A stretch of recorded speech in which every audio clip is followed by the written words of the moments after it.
एक लड़का और एक लड़की एक दूसरे से हद से ज़्यादा प्यार करते हैं और घर वालों की मर्जी से अब इनकी शादी हो रही होती है। 1 घंटे फेरे पड़ने में होते हैं, बस 1 घंटे के बाद फेरे पड़ जाएंगे, लेकिन 1 घंटे जब होने वाला होता है तभी यहाँ पर होता है इतना बड़ा कांड। जो घर वाले होते हैं अपनी बेटी की आंखों के सामने ही उसके होने वाले पति को इस दुनिया से विदा कर देते हैं, उसके सर में गोली मार देते हैं। दोस्तों, यहाँ पर वो लड़की चीखती है, चिल्लाती है और फिर उस लड़की को भी बड़ी बेरहमी के साथ इस दुनिया से विदा कर दिया जाता है और उन्हें ऐसे फेंक दिया जाता है कि जंगलों में अब इनका कोई अता पता नहीं लगेगा। दोस्तों, बड़ी मशक्कत के बाद कई महीनों के बाद इस मामले का खुलासा होता है और जब खुलासा होता है इतना चौंकाने वाला खुलासा होता है, दोस्तों आप भी इस मामले को सुनोगे तो एक बार के लिए सोचने के लिए मजबूर हो जाओगे। दोस्तों, ऐसा क्यों हुआ था, आइए जानते हैं पूरा मामला क्या था। नमस्कार, जय हिंद। आप देख रहे हैं APH न्यूज़ राहुल रावत के साथ। दोस्तों, आज की जो हकीकत की घटना आप लोगों को बताने जा रहा हूं, उत्तर प्रदेश में एक जिला पड़ता है सोनभद्र और इसी का हाथी नाला थाना क्षेत्र है। यहाँ के जंगलों में 24 सितंबर को कुछ चरवाहे अपनी भेड़ बकरियों को चराने के लिए यहाँ पर एक लड़की की डेड बॉडी मिलती है। लड़की के नीचे का हिस्सा होता है वो तो बिल्कुल उसे जंगल में जो रहने वाले जानवर होते हैं वो खा जाते हैं, ऊपर का जो हिस्सा होता है बिल्कुल साफ समझ में आ रहा था कि ये लड़की की डेड बॉडी है। दोस्तों, जब उसकी करीबी से देखा जाता है तो उसके सर में एक गोली का निशान भी होता है। आनन फानन में ही हाथी नाला थाना क्षेत्र की पुलिस को बुलाया जाता है। पुलिस मौके पर पहुंच जाती है और इस लड़की की डेड बॉडी के बारे में जांच पड़ताल लगाने लगती है। आसपास के लोगों से भी पूछताछ की जाती है, लेकिन कहीं से भी कोई खुलासा नहीं हो पाता। इस लड़की के फोटोग्राफ्स निकाले जाते हैं, तमाम तरह के आसपास के नज़दीकी थानों में भेजे जाते हैं, लेकिन कोई भी इस लड़की की गुमशुदगी की रिपोर्ट दर्ज नहीं होती। दोस्तों, उसके बाद धीरे धीरे समय बीतता रहता है। 5 अक्टूबर को एक दूधी थाना क्षेत्र है जो उसी का एक गांव है, राजखट्टा गांव, उसका एक जंगल है, वहां पर एक कंकाल मिलता है। अब यहां पर पुलिस जब उस कंकाल को देखती है तो बस देखती रह जाती है। वहां पर कपड़े भी मिलते हैं तो एक लड़के के कपड़े होते हैं। अब यहां पर पुलिस समझ जाती है कि ये कोई ना कोई प्रेम प्रसंग का मामला हो सकता है। पुलिस अपनी जांच पड़ताल में लग रही होती है, लेकिन कहीं से भी कोई खुलासा नहीं होता। फिर यहां पर एक गुजरात का थाना है, उस थाने में एक लड़का आता है और वो यहां पर यही कहता है कि ये मेरे मामा मामी है और यहां से मिर्जापुर के लिए गए थे और मेरे मामा मामी वहां से वापस लौटे ही नहीं। दोस्तों, अब यहां पर गुजरात पुलिस मिर्जापुर पुलिस से संपर्क साधती है तो यहां पर मिर्जापुर पुलिस को पहले ही पता होता है कि सोनभद्र जिले में हाथी नाला थाने के अंदर एक डेड बॉडी लड़की की मिली थी और उसके 3 किलोमीटर दूरी पर ही एक दूधी थाना है, वहां पर एक कंकाल लड़के का मिला था। दोस्तों, जब यहां पर इस लड़के को वो फोटोग्राफ्स दिखाए जाते हैं तो लड़का दहाड़े मारकर रोने लगता है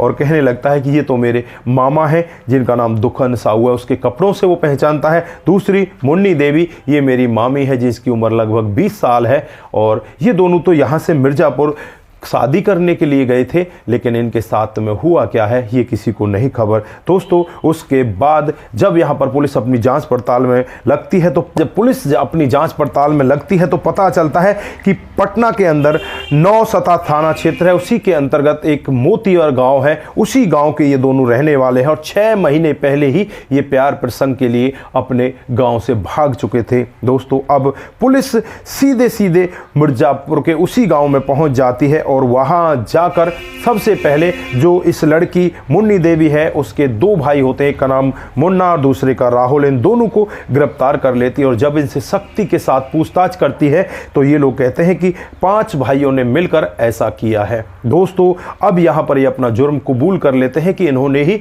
इन दोनों को मारा है।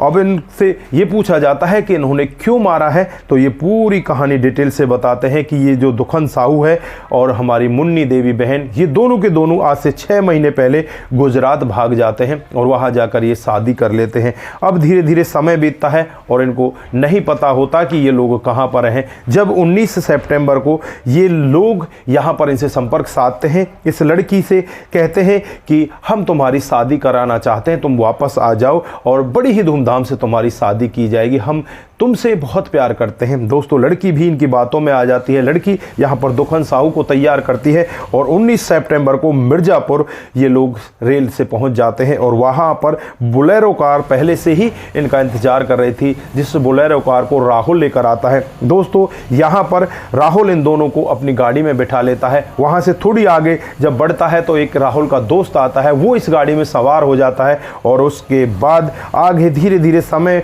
आगे बढ़ने लगता है, जहाँ पर राहुल अपनी बहन से बहुत सारी बातें करता है। बहन भी बहुत ज़्यादा खुश होती है। फिर ये लोग सोनभद्र जिले में हाथी नाला थाना क्षेत्र के पास पहुँच जाते हैं। वहाँ पर जो राहुल के 4 भाई होते हैं वो भी इस बोलेरो कार में बैठ जाते हैं और फिर यहाँ पर होता है आगे क्राइम की स्टार्ट। दोस्तों यहाँ पर ये सभी लोग जो दुखन साहू होता है उसे पकड़ लेते हैं, पकड़कर रॉडों से पहले उसके ऊपर वार करते हैं। यहाँ पर जो लड़की होती है वो चीखने लगती है, चिल्लाने लगती है, अपने पति को बचाने का यत्न करती है, लेकिन यहाँ पर ये लोग मानते ही नहीं और फिर पिस्टन निकलती है और फिर यहाँ पर जो दुखन साहू है उसके सर में गोली मार दी जाती है और उसे मारकर वहाँ से दूधी थाना क्षेत्र के एक जंगल में फेंक दिया जाता है। दोस्तों यहाँ पर जो कंकाल मिला था वो इसी दुखन साहू का होता है और उसके बाद यहाँ पर जो लड़की होती है मुन्नी देवी, उसके भी सर में गोली मार दी जाती है और मारकर उसे हाथी नाला थाना क्षेत्र के जंगलों में फेंक दिया जाता है और वहाँ से फेंक कर